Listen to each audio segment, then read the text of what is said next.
This video is a sequel to an earlier video that I made on the Gardener-Theologian approach, in which I outlined what it is. In this video, I want to look at the methodological steps and how one may apply these steps. The Gardener-Theologian approach has 5 methodological steps, and they are as follows. The first one is expropriation phase. I coined this word from exploration and preparation. So from exploration and preparation, I said expropriation phase. The second is the planting phase. Then we have the maintenance phase. We have the harvesting phase as 4. And the last one is distribution phase. These phases ring bells in your mind about what the farmer goes through. So we are going to relate these phases to the work of the theologian. Let us now take each of them and outline briefly.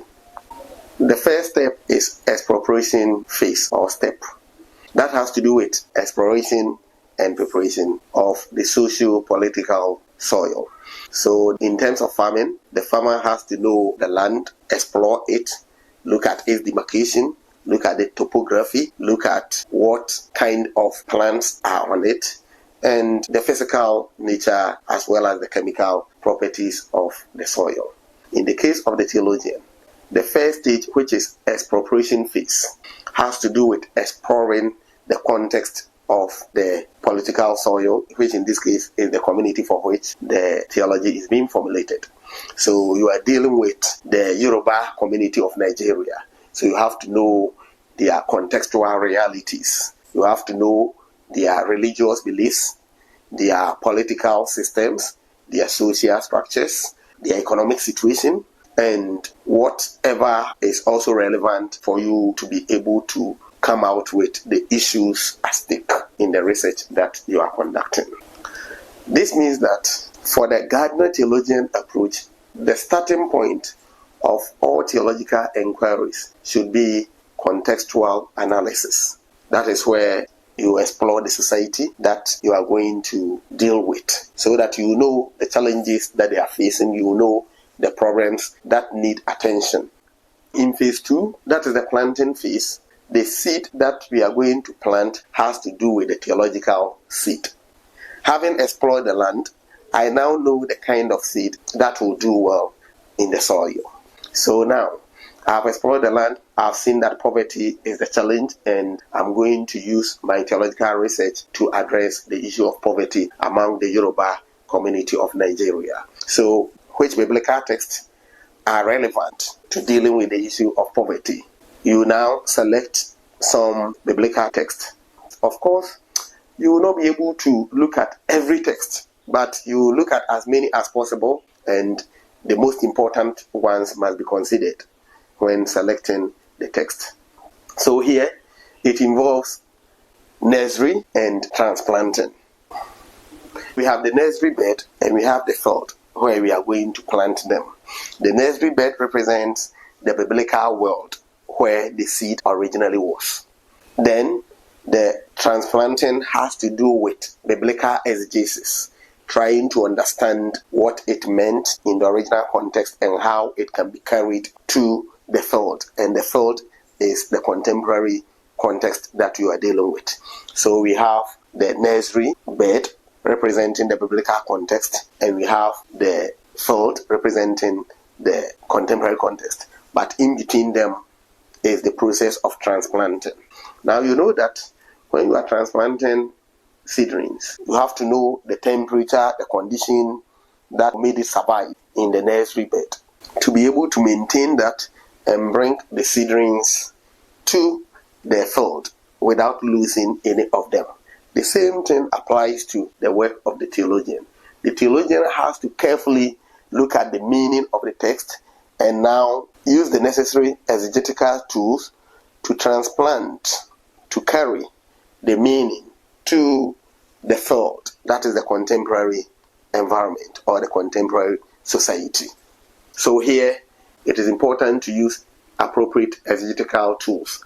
I won't go into those details. There are other videos on biblical exegesis which one can also watch to be enlightened on some of these issues I've mentioned here. The planting phase ends at a point where the seedlings have been brought to the field and have been arranged nicely, planted, and we see them now growing. In the case of the work of the theologian, that is where at the end of the exegetical analysis, we have synthesis of all the various findings that we can glean from the various passages, now arranged nicely, representing the biblical theology that we are going to use in the formulation. Now let us move on to the third step. The third step is the maintenance step, or the maintenance phase. Maintaining the theological crop. You have brought the crop, you need to maintain it. In the case of the work of the gardener or the farmer, we use different cultural practices: pruning, staking, weeding, felling, and mulching, among others, to maintain the crop. Over here, you see that these cultural practices are historical in nature and contextual as well. They are historical because they have been there, they have been used, tried and tested over the years, used over and over and over, and depending on the kind of crop that one has cultivated, the person selects which cultural practices are applicable. Of course, if it is cassava that you have planted, you will not be doing staking. You rather be doing more of mulching and weeding, among others. So the kind of crop that you have cultivated will determine the kind of cultural practices that will be involved. Then the contemporary dimension. The contemporary dimension has to do with the fact that as time goes on, depending on the situation, new cultural practices emerge or evolve and are added. So you look at both what has been there, tried and tested, and what you can also add now to those practices. In the case of the theologian, here we are talking about historical theology. So the subject of poverty that we are using as an example in this case, what have different theologians taught about poverty within their socio-political and economic context, and what are current theologians also teaching about it? So that is the historical contemporary dimension of our theology. What it means is that one has to look at the historical perspective. That is important because there are some historical knowledge, wisdom that we can apply today. And so we will not leave that one aside. We need to use and apply them in the work that we are doing. Then comes the fourth stage, which is the harvesting stage. Harvesting the theological fruit or crop. In the case of farming, the harvest that one may get depends on a number of factors: the condition of the soil, the crop that was cultivated, as well as how the crop was maintained in the field. These are some of the factors that will determine the harvest. In the case of theology, we have the contextual data from step 1, we have biblical theology from step 2, and we have historical theology from step 3. These 3 dimensions will come together, and as they come together, there will be cross-pollination for us to have the theology formulated. So the fourth dimension, which is the theological harvest, has to do with the formulation of theology based on the outcome of the first 3 steps. So there should be interaction among the various factors, including what we had in step 1, step 2, and step 3. That is what I mean by the cross-pollination. The formulation preferably should be done thematically. So if it is poverty that we are talking about, we have A, B, C as the theology that we have formulated. So we may talk about these 3: theology of work, theology of wealth, theology of human resource development, among others. These are the themes, and you try to facilitate interaction between what you saw on the field, what you saw from the historical data, and what the Bible is saying. But in all that, the Bible must be central. You see, just as the seed is indispensable in the case of the work of the farmer, so the seed, which is the biblical data, is indispensable in the work of the theologian. Bear that in mind, that the biblical aspect is very, very important. It is so significant that we cannot do without it. The final stage is the distribution stage. So distributing the theological fruit for consumption. Here, the theological fruit after its harvest must be stored. So we ask the question, are we going to store it in books, in audio-visual, in audio, or what form? That is important. Then distribution for consumption. When we talk about distribution for consumption, we are talking about what specific entities are expected to do. So it is implications that we are talking about. If we are talking about poverty and we have formulated a theology, what should the individual do? What should the government do? What should the society do? What should the entire world or the continent do? So you are distributing the roles.